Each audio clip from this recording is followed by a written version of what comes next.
গৰম দিনত সহজতে বনাব পৰা এটা মাছৰ ৰেচিপি লৈ আহিছোঁ।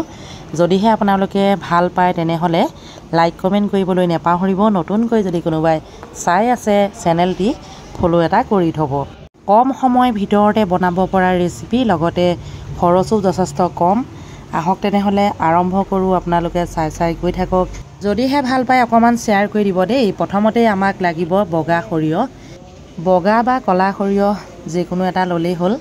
ইয়াতে এতিয়া মই নহৰু আদা সকলোখিনি মিশ্ৰণ কৰি ল'ম। আনফালে এটা কেৰাহী পাতি দিলোঁ। সৰিয়হৰ তেল গৰম হোৱাৰ লগে লগে ইয়াতে এতিয়া মই কিছুমান লোকেল মাছ আছে, যিহেতু প্ৰায় মাছ মাংস মানে খোৱা হয়েই, সকলোখিনি লোকেলেই হয় বাৰু।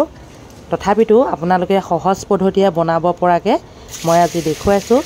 প্ৰথমে মাছখিনি অকণমান সময় ভাজি ল'ব লাগিব, মানে হাফ ফ্ৰাই। ইয়াত আপোনালোকক মই যিখিনি বগা সৰিয়হ দেখুৱাইছিলোঁ, তাত মই নহৰু আদা 3টামান জলকীয়া একেলগে মিশ্ৰণ কৰি মিক্সিত মাৰি ল'লোঁ।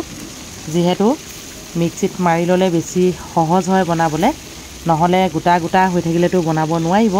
সেইবাবে মাছকেইটা অকণমান সময় ভাজি লোৱাৰ পাছত আপোনালোকক দেখুৱাই আছোঁ আজি তেনেই সহজ পদ্ধতিৰে বনোৱা এটা মাছৰ ৰেচিপি।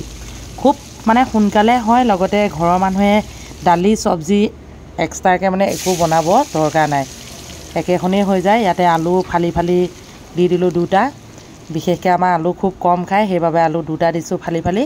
আপোনালোকে বেছি দিব পাৰে। এয়া চাওক, মাছ ভাজি ল'লোঁ, আলু ফ্ৰাই কৰি ল'লোঁ। এয়া পিঁয়াজ, মানে এয়া জলকীয়া আৰু অকণমান মিহি মিহিকৈ পিঁয়াজ কাটি থৈছোঁ। এইখিনি ভোলখিনি কিন্তু মই আজি বইল কৰি বনাম। এয়া আলুখিনি চাওকচোন, ৰঙাকৈ ফ্ৰাই কৰি লৈছোঁ। লগতে কেৰাহী পাতি দিলোঁ। এয়া হাতেৰে এৰুৱাই লোৱা মানে পিঁয়াজখিনি যোগ কৰি দিলোঁ। পিঁয়াজখিনি অকণমান ৰঙচুৱা হোৱাৰ লগে লগে এতিয়া মই ইয়াত কি যোগ কৰিম আপোনালোকক দেখুৱাই আছোঁ। অকণমান সময় কিন্তু পিঁয়াজখন ভাজি ল'ব লাগিব, নহ'লে ধৰক কেঁচা অকণমান এটা হেৰি হয় আৰু ভাল নালাগিব। সেয়েহে অকণমান মানে ৰঙচুৱা হোৱাৰ লগে লগে লাহেকৈ এয়া আদা নহৰু বগা সৰিয়হ একেলগে পিচি থৈছিলোঁ, সেইখিনি মই যোগ কৰি দিলোঁ। আৰু গৰম দিনত এনেধৰণে খায়ো ভাল লাগে। লগতে দালি ভাজি মানে চাটনি বেলেগ বেলেগকৈ কোনো বনাই থাকিব প্ৰয়োজন নাই। এনেধৰণেই এখন বনাই মানে খাব পাৰি। বিশেষকৈ আলহী আহিলে আপোনালোকে খুৱাই চাব, আলহীয়ে বাৰে বাৰে কৈ থাকিব। ইয়াতে অকণমান লাগি আছিলে, সেইবাবে অলপ মানে পানী দি মিশ্ৰণ কৰি দি দিলোঁ। ইয়াত কেইটামান বস্তু যোগ কৰিম, সেইকেইটা হৈছে অকণমান আদা ৰুকি থোৱা আছে। এই আদাকণ মানে শেষত দিলে ভাল আৰু এয়া মই যোগ কৰি দিলোঁ। আপোনালোকে মোক কমেণ্ট কৰিব দেই, ক'ৰ পৰা চাই আছে। ভিডিঅ'সমূহ চাই ভাল পালে অকণমান শ্বেয়াৰো কৰিব। প্ৰথমতে কৈছিলোঁ, তথাপিতো আকৌ এবাৰ কৈ দিছোঁ।